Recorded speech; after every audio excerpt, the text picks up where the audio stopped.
ఇవైతే ఫ్రై అయిపోయినాయి.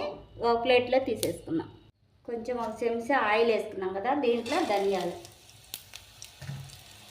మళ్ళీ ఎండుమిరపకాయలు, కరివేపాకు ఫ్రై అవ్వాలి. ఎర్రగా వచ్చేంత వరకు ఫ్రై చేసుకోవాలి. కట్ చేసుకున్న టమాటా ముక్కలు ఎందులో వేసి కొంచెంసేపు ఆయిల్లో మగ్గనిచ్చుకుందాం. ఈ విధంగా మగ్గించుకోవాలి. అట్నే ఈ మగ్గేసరికి అవి నూరుకుందాం.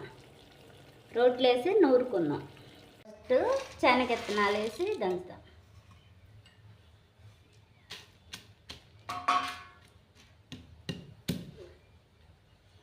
మళ్ళీ ఇవి కూడా ఎండుమిరపకాయలు కూడా వేసి మొత్తం ఒకేసారి వేసి మెత్తగా దంచుదాం.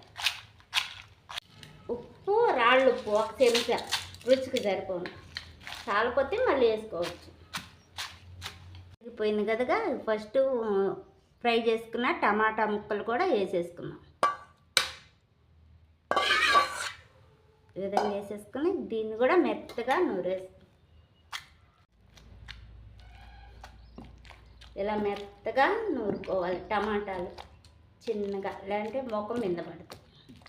పోయింది కదా, ఈ చింతకాయ పచ్చడి వేసేసుకున్నాం. వేసేసుకొని అది కూడా మెత్తగా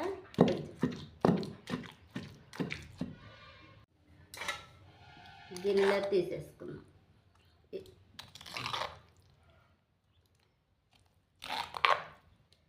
ఈ విధంగా తీసేసుకొని పోపు వేసుకున్నాము. 4 చెంచాల ఆయిల్ వేద్దాం. కచ్చా పచ్చి దంచుకున్న ఎల్లిపాయలు, పోపు గింజలు, జీలకర్ర, ఆవాలు, కట్ చేసుకున్న ఎండుమిరపకాయలు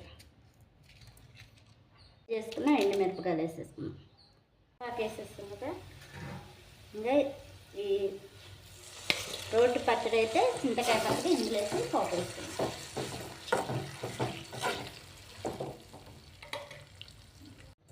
పోపు అయితే వేసుకొని అంతా కలుపుకున్నాం కదా. ఇక దీన్ని చల్లారినాక ఒక గిన్నెలో తీసేసుకున్నాం.